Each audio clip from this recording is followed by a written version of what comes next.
दोस्तों स्वागत है आप सभी का एक नई वीडियो से from Dublin the capital and the largest city of the Republic of Ireland which is a country north western Europe जिसे एमरल्ड आइल भी कहा जाता है for its lush green landscapes and rolling hills. 50 lakh से थोड़ी ज्यादा पॉपुलेशन का ये देश रिपब्लिक ऑफ आयरलैंड पड़ता है यूरोप के थर्ड लार्जेस्ट आइलैंड पे जिसका नाम है आयरलैंड। और इससे पहले कि हम आज की वीडियो में चल के डबलिन सिटी और इस देश को एक्सप्लोर करें, इस आइलैंड और इस देश की ज्योग्राफी को समझना जरूरी है। यूरोप के नॉर्थ वेस्ट में पड़ने वाला ये आइलैंड जिसका नाम है ऑब्वियसली आयरलैंड, ग्रेट ब्रिटेन और आइसलैंड के बाद यूरोप का तीसरा सबसे बड़ा आइलैंड है and is separated from great Britain by the Irish sea. Interestingly ये एक ही आइलैंड दो अलग अलग कंट्रीज या पॉलिटिकल एंटिटीज में डिवाइडेड है, यानी कि आयरलैंड डिवाइडेड है द रिपब्लिक ऑफ आयरलैंड जिधर हम आज की वीडियो में है और जो कि एक इंडिपेंडेंट कंट्री है, और इसके नॉर्थ में है नदर्न आइलैंड जो कि पड़ता है यूनाइटेड किंगडम यानी कि यूके में। और इसी वजह से रिपब्लिक ऑफ आयरलैंड अपनी इकलौती बॉर्डर शेयर करता है नदर्न आयरलैंड से। आप लोगों को मैं एक बार फिर से रिमाइंड करा दूं कि ग्रेट ब्रिटेन यूरोप का एक आइलैंड है जिसमें 3 कंट्रीज आती है, यानी कि इंग्लैंड, वेल्स और स्कॉटलैंड। साथ ही में यूनाइटेड किंगडम यानी कि यूके भी एक कंट्री मानी जाती है जिसमें ग्रेट ब्रिटेन और उसकी तीनों कंट्रीज और साथ में नदर्न आइलैंड को इंक्लूड किया जाता है। लेकिन रिपब्लिक ऑफ आयरलैंड ना ही ग्रेट ब्रिटेन का पार्ट है और ना ही यूके का। अगर हम इस पूरे आइलैंड जिसका नाम आयरलैंड है के एरिया की बात करें तो ये लगभग 84,500 स्क्वायर किलोमीटर है, यानी कि ऑस्ट्रिया देश जितना या फिर इंडियन स्टेट अरुणाचल प्रदेश जितना। और इस 84,500 स्क्वायर किलोमीटर में से 70,000 स्क्वायर किलोमीटर के एरिया के साथ almost 85% of this island occupy करता है रिपब्लिक ऑफ आयरलैंड। और अगर हम पहले जिन कंट्रीज में गए उन कंट्रीज के एरिया से कंपेयर करें तो रिपब्लिक ऑफ आयरलैंड का एरिया लगभग सियरा लियोन या जॉर्जिया जितना है या फिर श्रीलंका से थोड़ा बड़ा। वहीं साथ में Ireland is surrounded by the Atlantic ocean, south में इसके केल्टिक सी और ईस्ट में है आयरिश सी। और अब बचा हुआ 1/6 of this island is northern island जिसे कई लोग एक अलग कंट्री मानते हैं या फिर टेरिटरी और province of the UK. Northern island के लोग यूके के सिटीजन हैं, पर अगर वो चाहे तो रिपब्लिक ऑफ आयरलैंड का पासपोर्ट भी ले सकते हैं। रिपब्लिक ऑफ आयरलैंड ईयू यानी कि यूरोपियन यूनियन का पार्ट है, अनलाइक द यूके जिसने साल 2020 में यूरोपियन यूनियन को छोड़ दिया था जिसे ब्रेक्जिट कहा जाता है। वहीं साथ में Republic of Ireland has one of the youngest populations in entire Europe. Republic of Ireland देश की करेंसी यूरो है, अनलाइक द यूके या फिर नदर्न आइलैंड जिधर ग्रेट ब्रिटेन पाउंड चलता है। और पूरे यूरो जोन में यानी कि वो सारी कंट्रीज जिधर की करेंसी यूरो है उनमें से इकलौती English speaking country Republic of Ireland है। हालांकि माल्टा कंट्री की भी एक ऑफिशियल लैंग्वेज इंग्लिश है, लेकिन आयरलैंड में सभी लोग इंग्लिश बोलते हैं और जो इनकी एक्चुअल नेटिव लैंग्वेज है आयरिश वो मुश्किल से आज के दिन कोई बोलता है। अगर आप लोगों ने टाइटैनिक के बारे में सुना होगा यानी कि द अनसिंकेबल शिप, तो वो एक्चुअली में बेलफास्ट जो कि कैपिटल और लार्जेस्ट सिटी है नदर्न आइलैंड की वहां पर बनी थी। और हालांकि इस पूरे आयरलैंड के लोगों को आयरिश कहा जाता है।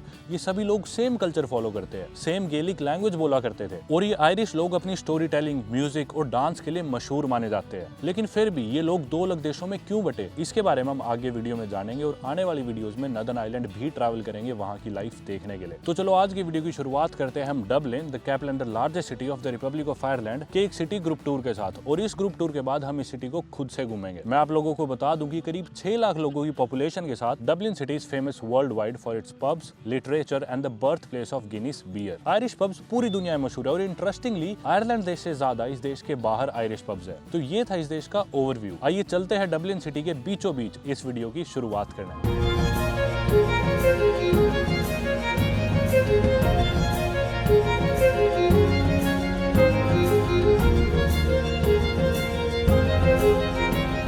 दोस्तों वक्त हो गया दोपहर के 2:53 और सही 3 बजे यानी कि 7 मिनट बाद हमारा यहाँ पे सिटी टूर स्टार्ट है डबलिन शहर का। ये मेरे साथ में है रिवर लिफी, साथ में कोई इधर मूत भी रहा था। रिवर लिफी के ऊपर से ब्रिज क्रॉस करते हैं और चलते हैं दूसरी साइड यानी कि शहर की साउथ साइड। बेसिकली डबलिन शहर की वो वाली साइड है नॉर्थ साइड और ये इधर पीछे साउथ साइड। ऐसा माना जाता है कि जितना साउथ में आप डबलिन में उतना बेहतर एरिया और जितना नॉर्थ में हो उतना बेकार एरिया है। ये वाला जो पूरा एरिया है साउथ साइड का रिवर लिफी के पास सिटी सेंटर का, इसे टेम्पल बार एरिया बोलते हैं जो कि मशहूर है इधर के एक बार के नाम पे, जिस बार का नाम ही टेम्पल बार है। लगभग 185 साल पुराना बार है जो बहुत सालों से एग्जिस्ट करता है। जो मीटिंग पॉइंट हमारे टूर का यहीं पे है सामने, लगभग 2 मिनट की वॉक। दोनों तरफ दुकानें, पतली सी है गली है और इधर से मेरे ख्याल लेफ्ट मुड़ गया है वो मेन टेम्पल बार जो है। कुछ यहाँ पे पुलिस भी खड़ी है और यही है शायद मीटिंग पॉइंट। तो उस तरफ है मेरे ख्याल टेम्पल बार, उस रोड पे आके। यहाँ पे मार्केट लगी हुई है खुली सी, देखो भाई टिपिकल आयरिश पब्स।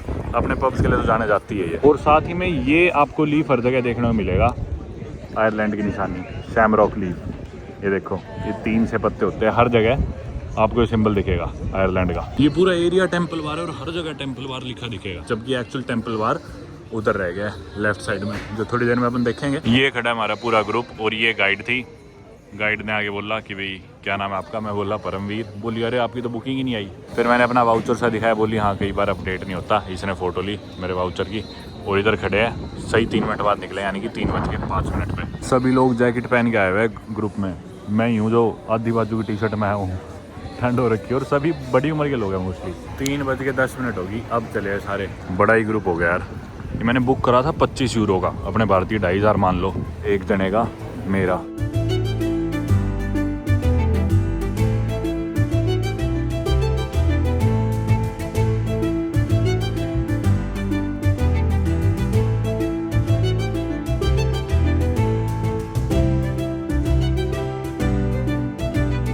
ये एक बस है जिस पे सारे वाइकिंग्स बन के बैठे हुए हैं। अभी वाइकिंग्स का जिक्र आएगा जब हम आयरलैंड की हिस्ट्री की बात करेंगे, तब आपको बताऊंगा। सबसे पहला स्टॉप हमारा होने वाला है डबलिन कासल।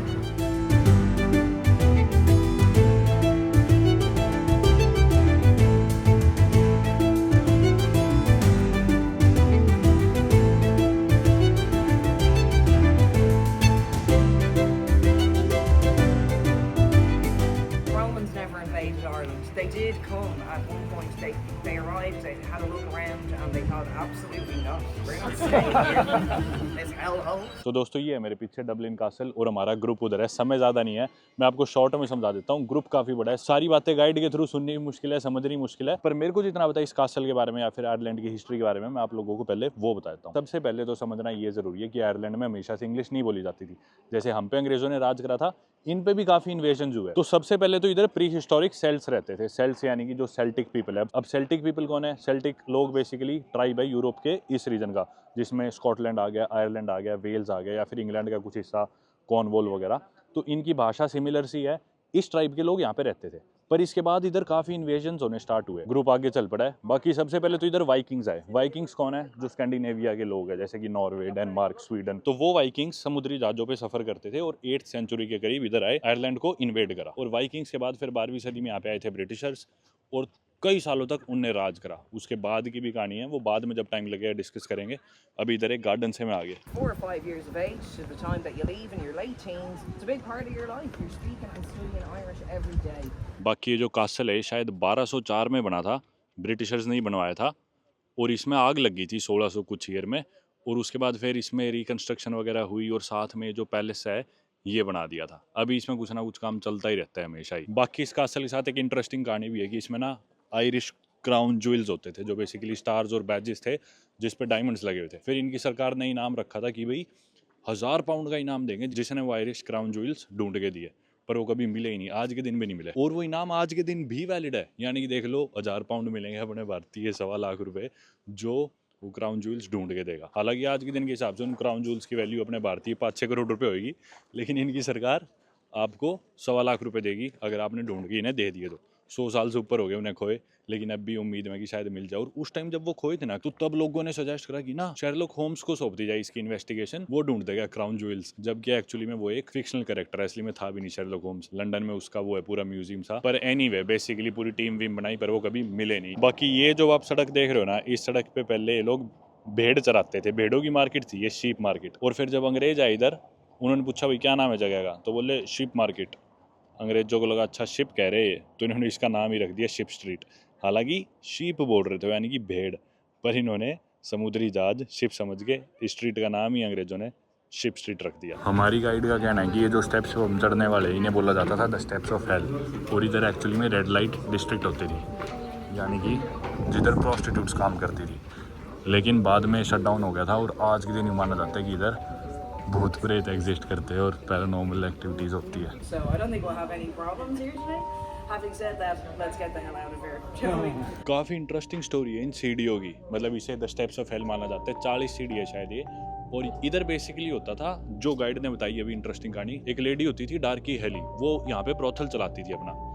और उस ब्रोथल की मालकिन थी। लेकिन डार्की कैली का अफेयर चलता था इधर डबलिन के शेरिफ के साथ यानी पुलिस वाले के साथ। और इवेंचुअली क्या होता है कि ना डार्की कैली हो जाती है प्रेग्नेंट उस पुलिस वाले के साथ। लेकिन वो पुलिस वाला बोलता है कि भी मैंने प्रेग्नेंट नहीं करा डार्की कैली को और इसने काला जादू कुछ करा है जिसकी वजह से प्रेग्नेंट होगी। और फिर उसको पब्लिक एग्जीक्यूशन में उस लेडी को मार दिया जाता है, इस ब्रोथल ओनर को, डार्की कैली को। लेकिन बाद में ये ब्रोथल बंद हो जाता है, उसका धंधा बंद हो जाता है, बिजनेस बंद हो जाता है। बाद में जब छानबीन होती है उसके ब्रोथल की तो यहाँ पे उसके ब्रोथल के अंदर 8 आदमियों की डेड बॉडी निकलती है। यानी कि जो लोग इस ब्रोथल पे आते थे और लड़कियों को ठीक से ट्रीट नहीं करते थे, अब्यूजिव होते थे या रिस्पेक्टफुल नहीं होते थे, डार्की कैली उन्हें मार देती थी और इधर नीचे दफना देती थी। तो इसलिए ये माना जाता है कि ये जो सड़क है ना, ये लड़कों के लिए खतरनाक है। जो लड़के अपनी लाइफ में जो और औरतें उन्हें ठीक से ट्रीट नहीं करते, अगर कोई इन सड़कों से गुजरता है और उनके शोल्डर पे पीछे से कोई उन्हें टैप करता है, यानी कि वो डार्की कैली की आत्मा है। तो लड़कियों के लिए बिल्कुल सेफ है इलाका। लेकिन अगर कोई लड़का जो औरतों को ठीक से ट्रीट नहीं करता वो इन सीढ़ियों से गुजरता है तो उनको खतरा है रात को।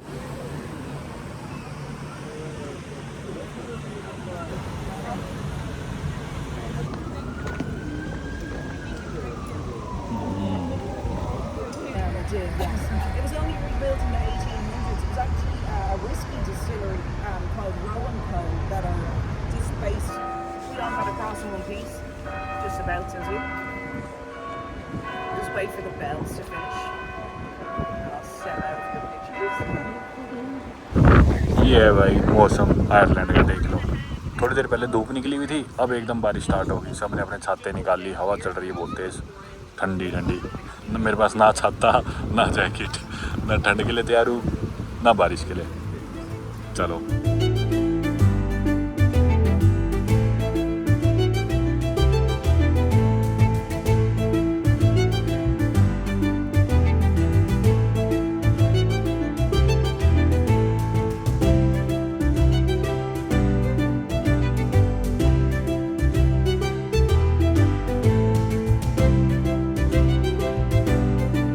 ये है भाई मौसम इनका। अभी बारिश हो रही थी इतनी तेज, इतनी ठंडी हवा चल रही थी, अब एकदम से धूप निकल के आ गई, कड़क धूप। और अभी फिर भी थोड़ी सी छुप की धूप, नहीं इतनी तिखी धूप थी। गाइड कुछ समझाने लग रही थी तो उस टाइम मैं रिकॉर्ड नहीं करा था। पर ये है भाई यहाँ का वेदर, 2 मिनट में ऐसे उल्टा पुल्टा हो जाता है। और इनफैक्ट अगर मैं आज के टेम्परेचर की बात करूँ तो 18 डिग्री सेल्सियस है, जो कि गर्म ही होता है, इतना ठंडा नहीं होता। लेकिन यहाँ की हवा और बारिश दुखी कर देती है। मतलब आप लोग अंदाजा लगा सकते हो इनके वेदर का। हालांकि सर्दियों में माइनस में नहीं जाता, 0 डिग्री तक ही रहता है सेल्सियस। ज़्यादा से ज़्यादा कभी बहुत ठंड पड़ेगी तो -1 चला जाएगा। कि जो वाइकिंग्स थे जो स्कैंडिनेविया से आए थे यहाँ पे, वहाँ पे इतनी ठंड पड़ती है, बर्फ होती है भाई स्कैंडिनेविया में, नॉर्वे में, स्वीडन में, डेनमार्क में। वो भी यहाँ की ठंड नहीं बर्दाश्त कर पाते थे क्योंकि हवा चलती इतनी और बारिश गिरती है, सहन ही नहीं होती ठंड। तो वो खुद इससे बढ़िया वहीं चले जाते थे जहाँ -10 -15 होता था अपने देशों में। अब देखो सारा पानी भर गया नीचे ना। ग्रुप पता नहीं कहाँ गया हमारा, वीडियो के चक्कर में खो गया क्या? अरे यार कहाँ रह गया मैं, कहाँ गया? अच्छा ये है शायद, मिल गया। ये देखो ये फिर आ गई उनकी वाइकिंग्स वाली बस। ये शोर मचाते हुए जा रहे थे, बस में बैठे सींग लगा के। और हर सड़क पे जगह जगह बार्स गिनीज के। और ये देखो यूरोपियन यूनियन का झंडा भी, आप लोग जानते हो जैसा ये यूरोपियन यूनियन का पार्ट है आयरलैंड, अनलाइक यूके। और अमेरिका का फ्लैग इसलिए आपको जगह जगह देखने को मिलेगा, जो मैं एज्यूम कर रहा हूँ, क्योंकि बहुत सारे आयरिश हेरिटेज के लोग, आयरिश लोग अमेरिका रहते हैं, एमिग्रेट करके थे कनाडा और अमेरिका। थोड़ी देर में अच्छे से आपको बताऊंगा जब मौका मिलेगा मेरे को इस चीज़ पे बात करने का।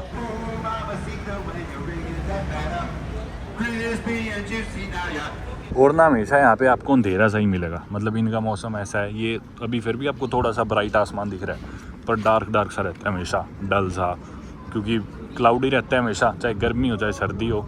ज़्यादा सनी वेदर इधर देखने को मिलेगा ही नहीं। मेरे को तो थोड़ा डिप्रेसिंग सा लगता है सच बताऊँ तो इनका वेदर। अंधेरा और वही बारिश होगी कभी भी, हवा चलने लग रही है, तो बेकार ही है वेदर तो। अब हम फाइनली शायद वापस हेड कर रहे हैं टेम्पल बार की तरफ। मेन बार था एक टेम्पल बार, आप लोग जानते हो, उसके नाम पे ये पूरे नेबरहुड का नाम ही टेम्पल बार पड़ चुका है। हर नाई का नाम यहाँ पे टेम्पल बार है, हर डेंटिस्ट का नाम, हर कपड़े वाले का, दर्जी का, हर इंसान का नाम ही यहाँ पे दुकान का टेम्पल बार है। इलाके का नाम भी टेम्पल बार है। तो अभी उसकी तरफ जाने लग रहे हैं हम। रास्ते में वही खूब सारे पब्स नॉन स्टॉप। मेरे को तो लगता है शहर जीतता ही सिर्फ बारिश और बियर पे है। वो मेरे सामने अब टेम्पल बार, फाइनली जो असली बार है ये रहा भाई, दी आइकॉनिक टेम्पल बार। सबसे पुराना नहीं है यहाँ का पब, पर बहुत ही पुराना है भाई। चलिए पहले गाइड की बात सुनते हैं, फिर मेरी सुनना आप। गाइड गई कहाँ, लेकिन गाइड ने तो कुछ बताया ही नहीं, वो गई आगे। चलो मैं ही बताता हूँ। एक इंसान थे, उनका मेरे को नाम नहीं याद, उनकी सरनेम थी टेम्पल। उनका बार था, पब था और मशहूर हो गए। जब यूके का पार्ट था उस टाइम आयरलैंड इंडिपेंडेंट कंट्री भी नहीं थी, रिपब्लिक ऑफ आयरलैंड भी नहीं था। ये इंग्लैंड का यूके का ही पार्ट था, तब से बार फेमस है बहुत ज़्यादा, टेम्पल बार। और हालांकि बहुत ज़्यादा प्राइसेज हो रखे हैं आज के दिन। मेरे ख्याल से इधर 10-11 यूरो का शायद एक पाइंट मिलता है बियर का, गिनीस बियर जो इनकी पॉपुलर है। रात को इतनी भीड़ होती है भाई यहाँ पे। आज आपको रात को भी दिखाऊंगा, वीकेंड है ना आज। अभी तो शाम का समय, बारिश हो रही है तो इतने लोग हैं नहीं, वरना तो भाई पूरी सड़क भरी रहती है। पूरा एरिया ये टेम्पल बार, बहुत भीड़ होती है इस पर। हर बिजनेस का नाम यहाँ पे टेम्पल बार ही है। टेम्पल बार, होटल भी मिलेंगे टेम्पल बार के नाम से। ये तो वापस उसी डायरेक्शन में जा रहे हैं हम जिधर अब हमारा सुबह मीटिंग, सुबह तो क्या 1.5 घंटे पहले मीटिंग पॉइंट था।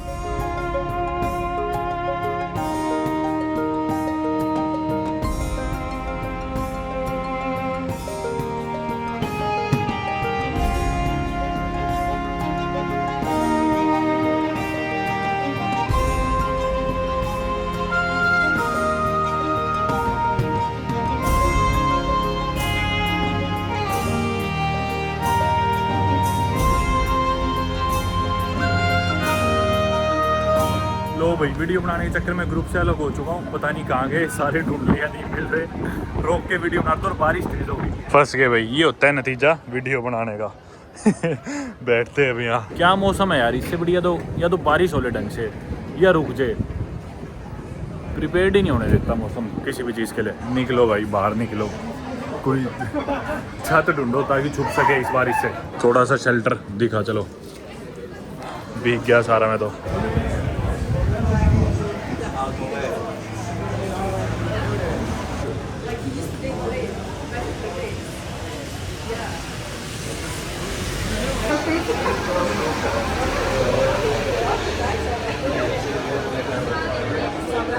भाई मजाक है ये जगह, देखना।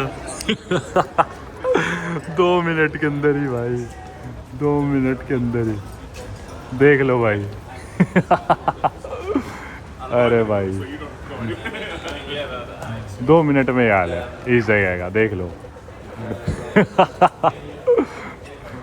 अरे भाई यार क्या मौसम है, क्या मौसम है, सही में कमाल कर दिया। सब कुछ खिल गया भाई, एक ही 2 मिनट भी नहीं हुई भाई, सही बता रहा हूँ, 1 ही मिनट के अंदर हो गए। जज्बात बदल दिए। मैं कोई स्पॉट देखता हूँ जिधर बैठ के अपन डिस्कस कर सके कि भाई सिटी टूर में क्या था, या फिर जो चीज़ें मैं आपको देखना यार, कितना ब्राइट सूरज है एकदम से। जो चीज़ें मैं आपको टूर में, क्योंकि वक्त की कमी थी, मेरे को रिकॉर्डिंग भी करनी थी, उनकी सुननी भी थी, ऑब्वियसली हो ही नहीं पाई चीज़ें। ग्रुप से मैं सेपरेट हो चुका हूँ, तो एटलीस्ट जो बातें मैं आपको बताना चाहता था ग्रुप टूर के दौरान, सिटी टूर के दौरान, वो बताता हूँ। ऐसे कैफेज है, पब्स है, इनके बाहर जंकीज भी दिखेंगे काफ़ी, ये ड्रगीज वगैरह इधर ही बैठते हैं। वैसे तो गिल्ला मिलने वाला है, पर कोई नहीं, सीट बढ़िया मिल गई इस बार ने। आय हाय, भीग गया नीचे से। फाइनली अपने को एक मस्त जगह मिल गई, और मेरे को इतनी जल्दबाजी हो रही है कि भी कुछ नहीं पता, 1 मिनट बाद ये धूप भी चली जाएगी, बारिश स्टार्ट हो जाएगी, तो जल्दी से बात खत्म करूँ। सबसे इंपॉर्टेंटली तो मेरे को इनकी हिस्ट्री की बात करनी थी, लेकिन उससे पहले एक और बात आपको बताता हूँ कि ना आयरिश लोग, मतलब इस देश की पॉपुलेशन आप लोग जानते हो, आयरलैंड की, रिपब्लिक ऑफ आयरलैंड की 5 मिलियन के करीब है, 50 लाख से थोड़ी ज्यादा। लेकिन इस देश में ना एक बहुत बड़ा फेमाइन आया था, यानी कि अकाल पड़ा था, जिसमें बहुत सारे लोग मारे गए थे इस देश में। और उस फेमाइन के दौरान ही काफी लोग ना देश छोड़ के दूसरे देशों में गए थे, जैसे यूएस में, कनाडा में बहुत सारे आयरिश लोग हैं। मतलब जो अमेरिका के गोरे हम सोचते हैं कि भी ये तो यहाँ के इंडिजिनस नेटिव लोग हैं, ऐसा नहीं है, वो सारे इमिग्रेंट्स हैं। अमेरिका तो देश ही इमिग्रेंट्स का है। उसमें से काफी लोग आयरलैंड से गए हुए, क्योंकि यहाँ पे जब अकाल पड़ा था बहुत से लोग इनके मारे गए थे। और आज के दिन ये माना जाता है कि आयरिश लोग आयरलैंड के बाहर करीबन 80 मिलियन है, यानी कि 8 करोड़ आयरिश लोग हैं इस पूरी दुनिया में, जबकि आयरलैंड देश में कितने हैं, सिर्फ 50-55 लाख। और उस अकाल से पहले भी, उस फेमाइन से पहले भी इनकी पॉपुलेशन ज़्यादा होती थी, लगभग 8 मिलियन के करीब थी जब फेमाइन आया, उससे पहले। और अब रिपब्लिक ऑफ आयरलैंड और जो इसके नॉर्थ में नदर्न आइलैंड है, हालांकि वो यूके का पार्ट है, तो इनकी यूं मान लो 5 मिलियन, 2-1 मिलियन उनकी होगी। तो आज के दिन इनकी आयरलैंड आइलैंड पे पॉपुलेशन लगभग 7 मिलियन 70 लाख के करीब है। लेकिन अकाल पड़ने से पहले, आज से ऑलमोस्ट 200 साल पहले, इनकी पॉपुलेशन अभी से ज्यादा थी इस आइलैंड पे भी, जो कि क्लियर इंडिकेटर है कि भाई कितने लोग मारे गए होंगे और कितने लोगों को नुकसान पहुंचा होगा उस फेमाइन से। अब फेमाइन पे आने से पहले या फिर अकाल पे आने से पहले एक बार इस देश की हिस्ट्री बात करते हैं, जो कि बहुत जरूरी है। सबसे पहले तो यहाँ पे सेल्टिक लोग थे, सेल्ट्स थे, जो मैंने बताया कि भाई ये जो रीजन है यूरोप का, स्कॉटलैंड, आयरलैंड, वेल्स, या फिर इंग्लैंड के कुछ रीजन, इधर के जो लोग थे, जो ट्राइब था सेल्टिक ट्राइब, वो लोग यहाँ पे रहते थे। लेकिन फिर 5th सेंचुरी में यहाँ पे सेंट पैट्रिक ने क्रिश्चियनिटी फैलाई। सेंट पैट्रिक एक तरह से क्रिश्चियन मिशनरी थे और 5th सेंचुरी में यहाँ पे क्रिश्चियनिटी धर्म आना स्टार्ट हुआ आयरलैंड में। और फिर जाके 8th सेंचुरी में यहाँ पे वाइकिंग्स आने लगे। वाइकिंग्स जो स्कैंडिनेविया के लोग थे, मैं बता चुका। फिर 12th सेंचुरी से बेसिकली यहाँ पे अंग्रेज आ गए, यानी कि ब्रिटिश लोग।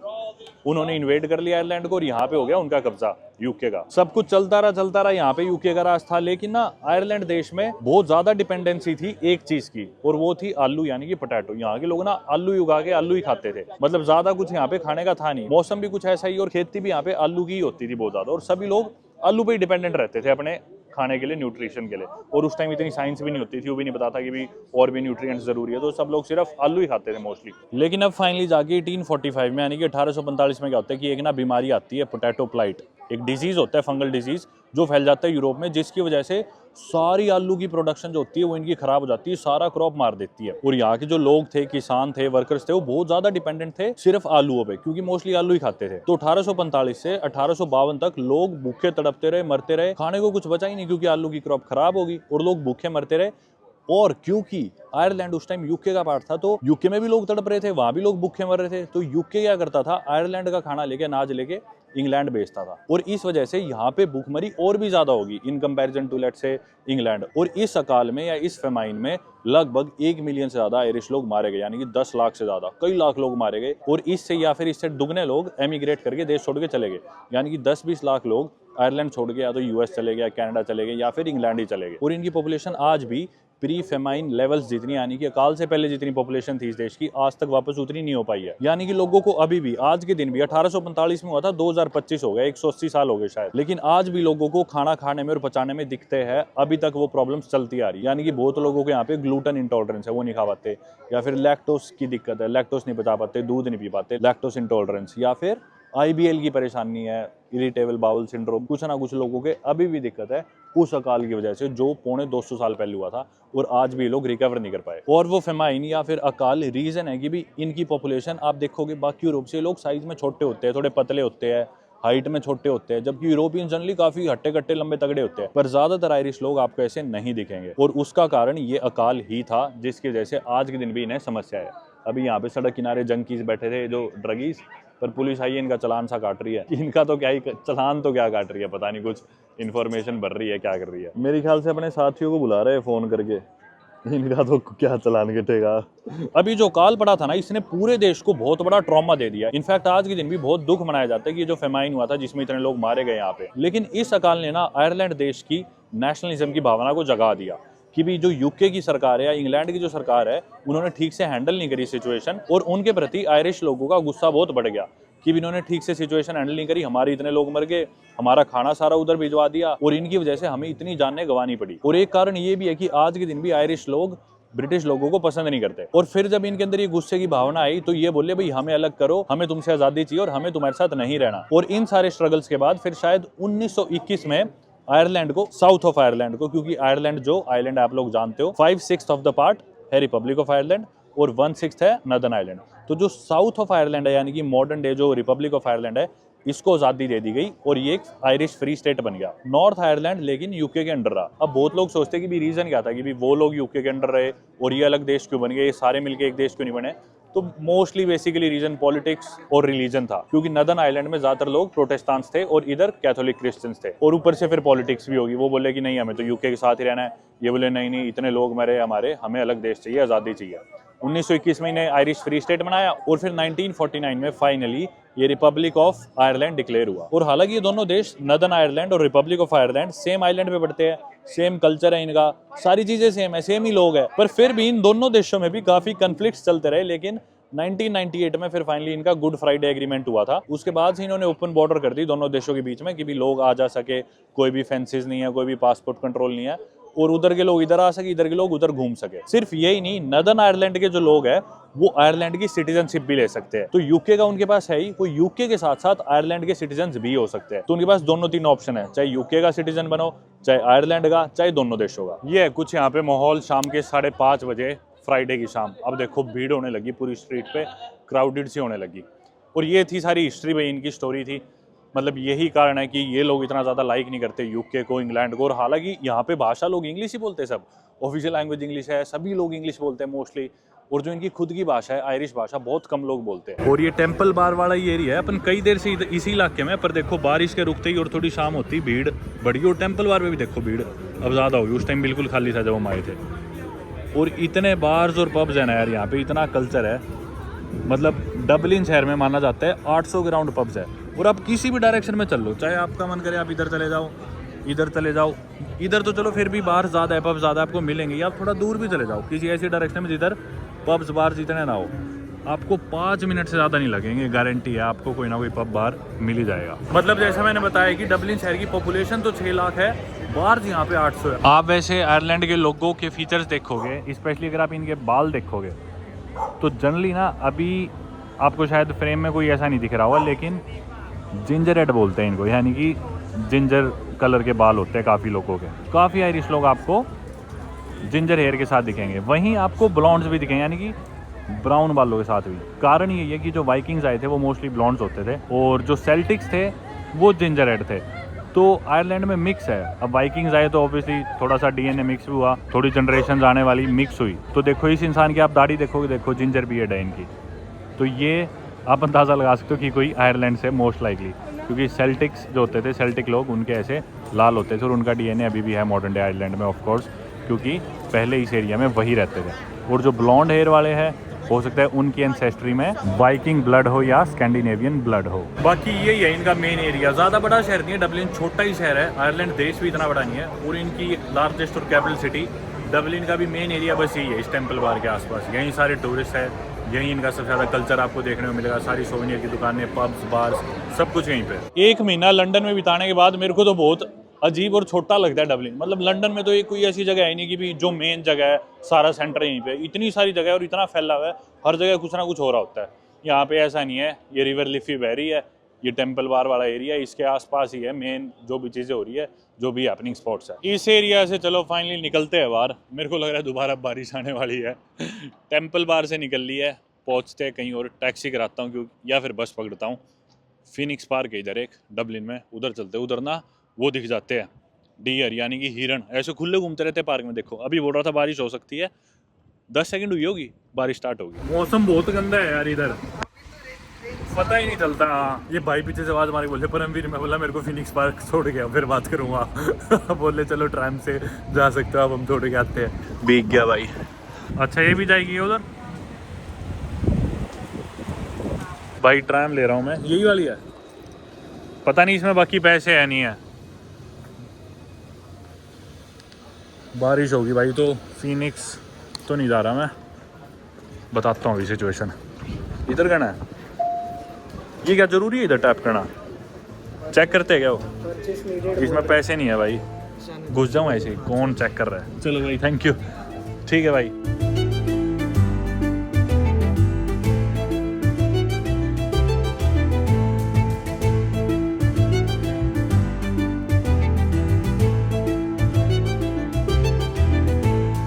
सिचुएशन क्या हुई कि बारिश शुरू होगी और मेरे को जाना था फिनिक्स पार्क। और अभी तो हमने ट्रिनिटी कॉलेज भी नहीं देखा था, डबलिन का इतना पॉपुलर कॉलेज, दुनिया के सबसे पुराने और बढ़िया कॉलेजेस में से एक। 1592 में बना था शायद, लगभग 450-500 साल पुराना कॉलेज, वो देखना था मैं। फिनिक्स पार्क जाना था मैं, जो कि बहुत बड़ा पार्क है, जिधर हमें शायद हिरण भी देखने को मिलते हैं। वहाँ एक जू भी है, काफ़ी चीज़ें है। लेकिन बारिश स्टार्ट होगी और प्रॉब्लम क्या हुई कि 6:45 PM का मैंने यहाँ पे एक टूर ले रखा था गिनीज स्टोर हाउस में। गिनीज जो इनकी बियर आती है, हर इंसान मेरे से कह रहा है गिनीज पी, आयरलैंड जा रहे हो गिनीज पी। वहाँ पे आयरलैंड आगे, डबलिन आगे, गिनीज पी कैसी थी? मैं बोला भाई मैं नहीं पीता, पर सभी लोग बोलते कि अगर आप इधर आए हो तो ये टूर लेना बहुत जरूरी है। और क्योंकि बारिश स्टार्ट हो गई थी, फिनिक्स पार्क में जाने का कोई फायदा नहीं था क्योंकि खुले में है वो पार्क। तो मैंने डिसाइड करा डायरेक्टली मैं गिनीज स्टोर हाउस ही आ जाऊं, क्योंकि मेरा टूर भी स्टार्ट होने वाला है 6:45 पे। पर जब मैं उस ट्रैम में था, मेरे फोन की बैटरी खत्म होगी, और जबकि फुल चार्ज करके निकला था घर से, और रिकॉर्डिंग में कर नहीं पाया। फिर किसी तरह मैं रास्ता पूछते पूछते लोगों से किसी ट्रैम स्टेशन पे उतरा और यहाँ तक पहुंचा। और इतना अजीब लग रहा था आज के दिन साल 2025 में किसी से रास्ता पूछना, क्योंकि हर इंसान ऐसे ऑकवर्ड नजरों से देखता है कि भी तू अपने फोन में देख ले। और मेरे को सबको बताना पड़ रहा था कि मेरे फोन में बैटरी नहीं है, गिनीज स्टोर हाउस किधर है। फिर फाइनली इधर एक टेस्को एक्सप्रेस था, जिनकी सुपरमार्केट है इधर जगह जगह। मैं सीधा इस टेस्को में घुस गया और काउंटर पे एक इंडियन था। मैं जाती बोला भाई प्लीज़ फ़ोन चार्जिंग पे लगा दे किसी भी तरह। और फिर ये भाई अपना मेन काउंटर छोड़ के मेरे लिए चार्जर ढूंढ के लाया, लेकिन अनफॉर्चुनेटली उस चार्जर से फ़ोन चार्ज नहीं हुआ मेरा। लेकिन फिर मैंने क्या करा, मैं फाइनली आके इधर गिनीज स्टोर हाउस के बाहर खड़ा हो गया, क्योंकि एक और मेरा दोस्त जिसके पास मैंने यहाँ डबलिन में कल रात बिताई थी, वो भी यहाँ पे आने वाला था अपने दोस्तों के साथ। तो हमारा प्लान था कि यहाँ पे मिलेंगे, ये टूर एक साथ लेंगे। उसी ने मेरा बुक करा था ये टूर, तो मैं बस उसके इंतजार में यहाँ पे गेट पे खड़ा हो गया। फिर फाइनली वो आया, अभी जस्ट मैंने फ़ोन चार्जिंग पे लगाया और अब हम ये टूर स्टार्ट करेंगे गिनीज स्टोर हाउस का। ये देखो, ये जो फैक्ट्री है पूरी इसी की है, गिनीज बियर की है, जो आप बड़े बड़े देख रहे हो ये मशीनरीज। इससे पहले बाकी मैं साल 2017 में जो कार्लसबर्ग बियर आती है या ट्यूबर्ग, वो सेम ही कंपनी की है, उसकी मेन ब्रूवरी या फिर उनके स्टोर हाउस में गया हूँ, जो कि कोपेनहेगन में था, डेनमार्क की कैपिटल में। उसका टूर लिया था। अब 8 साल बाद चलते हैं अपन इधर गिनीज बियर का टूर लेने के लिए। चलते हैं भाई। यहाँ पे इन्होंने कुछ घोड़े से खड़े कर रखे, उधर कोपेनहेगन में भी थे बाकी घोड़े, जब मैं कार्लसबर्ग के उसमें गया था। आप लोग जानते हो, बाकी जिस दिन मैं डबलिन आया था पहली रात मेरे साथ बहुत परेशानी हुई थी, रुकने के लिए कोई जगह ही नहीं थी। तो वो भी लंबी कहानी है जो मैं आपको सुनाऊंगा, बताऊंगा कि मैंने कैसे सर्वाइव करी पहली रात, दूसरी रात। चलते हैं अब एक बार अंदर घुसते। 6:45 का शो था, 6:55 हो गए फ़ोन चार्ज करने के चक्कर में। एंट्री ले ली मैंने, बंद होने वाली थी एंट्री जस्ट। इधर गए अपने दोस्त, आगे भाई हम गिनीज की बिल्डिंग के अंदर। यहाँ पे शुरू में एक ब्रीफ सा दे रहे हैं, अलग अलग टेस्टिंग रूम्स हैं। 3rd फ्लोर पे एडवर्टाइजिंग है, 2nd पे टेस्टिंग है, पहले पे ही है। एक वो गाइड है, ये सारे लोग हैं जिन्होंने ये टूर लिया है। पता नहीं कितने यूरो का था, मेरे को याद नहीं अभी, मेरे को देने उसको दोस्त को, तो लिख दूंगा स्क्रीन पे इतने का था टूर। यहाँ पे ग्लास, तरह तरह की टी शर्ट, कपड़े, सोवेनियर्स मिल रहे हैं गिनीज बियर के। चलो भाई देखते हैं क्या दिखा रहे हैं। ये है इनकी बार्ले, यानी कि जो जिसको यूज़ करके ये बियर बनाते हैं। इधर इन्होंने कुछ डिस्प्ले के लिए लगा रखी है, एग्जीबिशन सी है बेसिकली एक, किस तरह बनाते हैं बियर। बाकी कोई देश मैंने इतना ज़्यादा ऑब्सेस्ड नहीं देखा अपनी बियर से। मेरे को लगता है इस पूरे देश की आइडेंटिटी गिनीज बियर है। ले देखे हर जगह गिनीज गिनीज। यहाँ पे पूरा इसका मैकेनिज्म समझा रखा है कि ये कैसे तैयार करते हैं गिनीज बियर, और इसके ऊपर बाकी ये टेस्टिंग करवा रहे हैं, वो चल के देखते हैं। और सबसे ऊपर शायद बार है। इधर तो बाकी ये पूरी रामायण ही दिखाने लग रहे हैं, आम शब्दों में मैं ही आपको समझा दूंगा थोड़ी देर में। तो गिनीज बियर बनाने की शुरुआत बार्ले यानी जौ की रोस्टिंग से होती है, लेकिन अगर इसके बाकी इंग्रेडिएंट्स की बात करें तो वो है पानी, हॉप्स जो कि एक प्लांट होता है जिससे बियर में थोड़ी बिटरनेस आती है, और लास्टली यीस्ट। पूरे प्रोसेस की बात करें तो सबसे पहले बार्ले यानी कि जौ को ऐसे रोस्ट किया जाता है जैसे कॉफी बीन्स को करते हैं, और इसी रोस्टिंग से गिनीज बियर का यूनिक डार्क ब्राउन कलर और थोड़ा बिटर स्वीट फ्लेवर आता है। अब इस रोस्टेड बार्ले को गर्म पानी के साथ मिलाया जाता है, जिसको बोला जाता है मैशिंग। इस स्टेप को आप एक तरह से चाय बनाने जैसा समझ लो। जैसे चाय के पत्तों से गर्म पानी फ्लेवर खींच लेता है, वैसे ही गर्म पानी बार्ले के अंदर से उसके फ्लेवर्स और नेचुरल शुगर्स निकाल लेता है। यही शुगर्स आगे जाके अल्कोहल बनाने के लिए एक बेस प्रोवाइड करते हैं। मैशिंग के बाद आता है बॉइलिंग। यहाँ मिक्सचर को अच्छी तरह बॉइल किया जाता है और इसी स्टेज पे ऐड होते हैं हॉप्स। हॉप्स एक प्लांट के फूल होते हैं जो बियर को थोड़ा सा बिटर स्वीट बैलेंस देते हैं, और साथ ही एक नेचुरल प्रिजर्वेटिव का रोल प्ले करते हैं ताकि बियर फ्रेश बनी रहे और फ्लेवर स्टेबल हो। अब आता है सबसे एक्साइटिंग स्टेप, फर्मेंटेशन। और इस प्रोसेस में यीस्ट शुगर को तोड़कर बनाता है अल्कोहल, जो बियर को स्ट्रेंथ देता है, साथ ही में कार्बन डाइऑक्साइड जो बियर में वो फिजी और बबली फील लाता है। फर्मेंटेशन के दिनों में टैंक्स के अंदर मिक्सचर गुजर रहा होता है एक नेचुरल ट्रांसफॉर्मेशन से, क्योंकि अंदर ही अंदर शुगर धीरे धीरे अल्कोहल और फिज में बदल रही होती है। फर्मेंटेशन कंप्लीट होने के बाद बियर को कुछ टाइम रेस्ट करवाया जाता है ताकि फ्लेवर्स सेटल हो जाए। फिर होती है फिल्ट्रेशन, जिसमें अनवांटेड पार्टिकल्स निकाल दिए जाते हैं और बियर का टेस्ट क्लीन और स्मूथ हो जाता है। और अब फाइनली सबसे खास ट्विस्ट, गिनीज का नाइट्रोजन मिक्स। नॉर्मल बियर्स में सिर्फ कार्बन डाइऑक्साइड होती है, लेकिन गिनीज में नाइट्रोजन भी मिलाई जाती है। नाइट्रोजन के छोटे छोटे बबल्स बियर को देते हैं एक सुपर क्रीमी टेक्सचर, और ग्लास में पोर करते ही ऊपर जो थिक व्हाइट हेड बनता है वही इसका आइकॉनिक सिग्नेचर है। इसी पूरे प्रोसेस से बनती है लेजेंडरी आयरिश बियर गिनीज, जो आज दुनिया भर में काफी मशहूर है। एक फन फैक्ट की बात करें तो गिनीज बियर का स्प्लिट द जी चैलेंज काफी मशहूर है, जो कि आपको ज्यादातर आयरिश पब्स में देखने को मिलेगा। ये एक बियर ड्रिंकिंग गेम या चैलेंज है जिसमें आपको बियर की पहली सिप ऐसे लेनी होती है कि ग्लास पे लिखा गिनीज का जी बिल्कुल बीच से कट हो जाए, यानी बियर का लेवल एग्जैक्ट जी के सेंटर पे रुक जाए। ये एक मजेदार टेस्ट है सिप की परफेक्शन का, और जो इसे कर दिखाता है वो विनर घोषित हो जाता है। दोस्तों ये था टूर गिनीज बियर का, और 7th फ्लोर पे इनने बार बना रखे गिनीज बियर का ग्रेविटी बार के नाम से, जिधर से पूरे डबलिन शहर का नज़ारा दिखता है।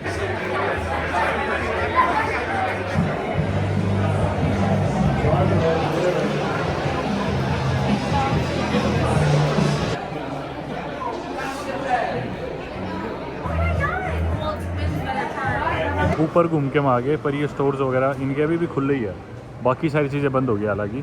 और एक तो टॉप फ्लोर पे बार खुला है और नीचे ही है स्टोर खुले हैं सोवेनियर वाले। ये था एक्सपीरियंस अपना गिनीज स्टोर हाउस का। कुछ बहुत खास नहीं था, मतलब वही बेसिक सब बियर है, उसको इतना बड़ा बना दी इन्होंने कि भी कितनी महान चीज़ है, हमने क्या चीज़ बना दी, बियर बना दी। देखो देखो इतने अच्छे से उसे एडवर्टाइज कर रखा है, कमर्शियलाइज कर रखा है, ऐसा टूरिस्ट सेंटर बना दिया। इतनी भीड़, इतनी तो शायद जब मैं डेनमार्क गया था वहाँ कोपेनहेगन में कार्लसबर्ग वाले उसमें भी भीड़ नहीं थी। पर एनीवे वो कई साल पहले की बात है। यहाँ पे जो मैंने टूर लिया था उसमें ना फ्री टेस्टिंग इंक्लूडेड थी, तो सभी को इतना सा ग्लास दिया जाएगा बियर पीने के लिए और तरीका बताएंगे कि भी कैसे पीते हैं। भाई बियर का भी तरीका है, उस तरीके से पीनी चाहिए। वैसे तो मैं पीता नहीं, तो मैं सोचा अब टूर लेने आया हूँ तो कोई नहीं, इतनी सी है ले लेते हैं, एक बार देखते क्या टेक्निक है। तो बहुत टाइम बाद आज मैंने एक्चुअली बियर पी। तो 4 स्टेप्स बताए उन्होंने। सबसे पहला स्टेप तो जो बियर है, इतना छोटा सा ग्लास दिया था उन्होंने, 100 ml होगी, 100 ml भी ना हो शायद, 50 ml थी वो मेरे ख्याल से, वो आधा पियो यानी कि 20-25 ml, और उसके बाद मुंह में उसका कुल्ला करो। ये सेकंड स्टेप है, ठीक है। तीसरा स्टेप है उसको गिटक लो, और चौथा स्टेप है नाक के थ्रू हवा बाहर छोड़ो।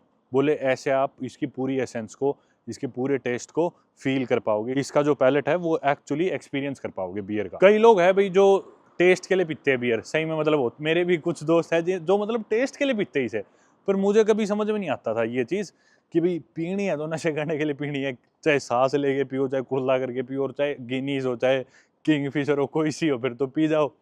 पर पता नहीं भाई, हर चीज़ की अपनी साइंस है। अब चल के मेरे को होटल में चेक इन करना है। अभी भी मैंने आपको सिचुएशन नहीं बताई कि मैं कैसे सेटल इन हुआ, कैसे मैंने रात गुजारी डबलिन में, वो भी बताता हूँ एक बार। अब इससे पहले कि हम बात करें कि मैं डबलिन में कहाँ रुका, कितने पैसे दिए, कितना महंगा है डबलिन, इनकी इकोनॉमी की एक बार बात करते हैं। तो actually Ireland is one of the fastest growing economies in Europe, और ये अपनी फार्मास्यूटिकल और टेक इंडस्ट्री के लिए जाना जाता है, डबलिन या फिर आयरलैंड कह लो इन जनरल। और काफ़ी बड़ी कंपनीज जैसे कि गूगल, फेसबुक, एप्पल या फाइजर, उनके यूरोप के जो हेडक्वार्टर्स है वो इधर ही है, डबलिन में, आयरलैंड में। तो आप अंदाज़ा लगा सकते हो कि भी ऐसी बड़ी बड़ी कंपनीज के अगर इधर हेडक्वार्टर्स है तो बड़े बड़े लोग भी आते होंगे यहाँ पे काम करने के लिए, रुकने के लिए। साथ ही में यहाँ पे टूरिज्म भी काफ़ी बड़ा सेक्टर है, स्पेशली डबलिन में। बाकी आयरलैंड की बात नहीं कर रहा मैं, डबलिन की, क्योंकि लोग आते हैं पूरी दुनिया से इन्हें विजिट करने के लिए। इनकी हिस्ट्री, पब्स, ये जो देखे आपने दारू वाले, और कास्टल्स, और ये इनकी नेचुरल ब्यूटी, जो भी हरियाली है, इनके लैंडस्केप्स है बेसिकली, लो लैंड्स है देश में, और जो कोस्ट बिड़ती है इनकी समुद्र के किनारे, वहाँ पे माउंटेनियस से एरियाज है इनके। पर मौसम यही रहता है, डल सा, बारिश होती रहती है, अंधेरा सा। और आप लोगों ने अंदाजा लगा ही लिया होगा भाई, इनकी दारू इतनी फेमस है तो विस्की के भी ये काफी बड़े एक्सपोर्टर है। इसके अलावा बीफ और डेयरी भी काफी एक्सपोर्ट करते हैं। अब इन सब कारणों की वजह से ना डबलिन में जो कॉस्ट ऑफ लिविंग है वो इतनी ज्यादा है कि आप लोग शायद इमेजिन ही ना कर सको। लंदन बहुत महंगा था रुकने के मामले में, मतलब कोई भी होटल, एयरबीएनबी कुछ भी लेना है बहुत ज्यादा महंगा, एक रात के कम से कम 10-12 हज़ार आप मान लो, जो कि मुझे ऑलरेडी काफी महंगा लग रहा था। कि मतलब उससे कम में तो आपको एक बेड भी नहीं मिलेगा, सिर्फ एक बेड, बाकी फैसिलिटीज तो भूल जाओ, एक रात के।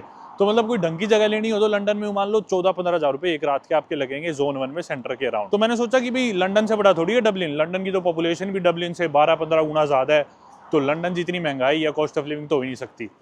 पर जब मैं यहाँ पे आया मैं चौंक गया, मतलब भाई कोई जगह ही नहीं। जितने रेंट्स लंदन में है ना, उससे 1.5 गुना 2 गुना रेंट्स है डबलिन में। और एक रात का अगर आपको कुछ काम चलाओ भी बुक कराना है तो समझ लो कि 18 से 20 हज़ार रुपए का आपका एक रात का होटल पड़ेगा, स्पेशली इन दिनों में। बहुत ही ज्यादा रेट हो रखे हैं भाई, बहुत ही ज्यादा। और इसी मजबूरी की वजह से जिस दिन मैं यहाँ पे आया था, पहली रात मैंने यहाँ पे 3 रातों के लिए होटल का कमरा कराया, stay city apart hotels, mark street पे। 3 रातों का वो मुझे पड़ा 62,750 रुपए, ऑलमोस्ट 21,000 एक रात का। टर्न्स आउट जब मैं वहाँ पे पहुंचा तो बोलते कि हम तो ओवर बुकड है और आपकी तो बुकिंग ही नहीं हमारे पास, और आपने जो बुकिंग कराई है ना हमारे पास वो आई ही नहीं है। और मेरे पास पूरी रात कोई सोने के लिए जगह नहीं थी। पर कुदरती मेरे दोस्त का दोस्त यहाँ डबलिन रहता था, फिर उसके घर पहुंचा सुबह 4:30 बजे, कोई जब इलाज नहीं निकला, फिर सुबह 4:30 बजे वहाँ पहुंचा, ठंड में छोटे सोफे पे कुछ घंटे से कुड़ के लेटा। फिर उसके बाद उसी का एक और दोस्त था, वो मुझे अपने घर ले गया, श्रेय, जो भी मेरे साथ इधर पब में था, इनके गिनीज वाले स्टोर हाउस में। फिर मैंने जाके एक रात उसके घर बिताई, क्योंकि कोई अकोमोडेशन मिलने नहीं लग रही थी। एक तो वीकेंड है, समर्स खत्म हो रही है, और एक समय ऐसा ही है, सब कुछ बुकड आउट, और सब कुछ इतना महंगा, मतलब 20-25 हज़ार रुपये से कम कुछ नहीं। फिर फाइनली आ गया, मैंने 2 रातों का होटल कराया। अभी मैंने चेक इन नहीं करा, बिना बैग के आया हूँ। अभी इस होटल में मुझे चेक इन करना है। ये स्टे सिटी है पर इनकी दूसरी ब्रांच है। ये मेरे को पड़ा है भाई 2 रातों का 45,000 कुछ का, ये देख लो, 22,500 एक रात के इसमें रुकने के। ये आ गया घोड़ा, ये आ गया भाई मेरा दोस्त बैग लेके, क्योंकि मेरा बैग भाई के घर ही रह गया था। श्रेय भाई अपन वीडियो में तो आई नहीं यार भाई, 2 दिन से मेरे को श्रेय गाइड करने लग रहा है। श्रेय ने मेरे को रुकवाया रात को अपने पास, पर भाई प्लान जैसे आगे पीछे हो रहा है, कुछ बन नहीं पा रहा। और सुबह सुबह श्रेय निकल जाएगा बेलफास्ट के लिए, नदन आयरलैंड की कैपिटल। और भाई हमारा गोल पे है ना। हाँ परसों मिलेंगे, लेकिन अरे परसों मिलते हैं ब्रो। परसों अपन पार्क साथ चलेंगे, तेरे साथ ही जाऊँगा पार्क। फिनिक्स पार्क घुमाएंगे। हाँ ठीक है भाई। भाई सॉरी यार अपन मिल नहीं पाए। क्या नाम है भाई? एडी। एडी भाई सॉरी। सक्षम भाई मिल नहीं पाए, कुछ प्लान नहीं कर पाए। भाई बढ़िया था डबलिन। परसों तुम जाओ, कल मिलते हैं परसों ना। थैंक यू सो मच भाई यार। तो मैंने श्रेय भाई से मेरा बैग तो ले लिया और वो होटल भी मेरा बुक था, कंफर्म था, मेरे को भी चेक इन करना था। लेकिन मैंने डिसाइड करा यार मैं क्या अमीर ज़्यादा बन रहा हूँ इस ज़माने में। मैं होटल की रिसेप्शन पे गया, मैंने पैसे फॉर्चुनेटली अब की बारी पहले पे नहीं करे थे, पे एट प्रॉपर्टी सेलेक्ट कर रखा था, मतलब ये प्रॉपर्टी वाले मेरे कार्ड से काट सकते थे पैसे। मैं रिसेप्शन में जाके बोला भाई ये मेरी बुकिंग है। बोले हाँ हम आपको भी चेक इन कर देते हैं। दूसरे कंप्यूटर पे चला गया जहाँ पे ऑटोमेटिक चेक इन था। बोले आप खुद भी कर सकते हो पर मैं कर देता हूँ। मैं बोला ना मुझे चेक इन नहीं कराना, एक काम कर तू ना मेरी रिजर्वेशन कैंसिल कर दे और प्लीज़ पैसे मत काटना। बोले अच्छा लेकिन हमारी तो पॉलिसीज़ होती है, ये होता है वो होता है। मैं बोला तो हाँ पॉलिसी देख के बता दो भाई कम से कम कितने पैसे मेरे कट सकते हैं, एक बार ये बता दो।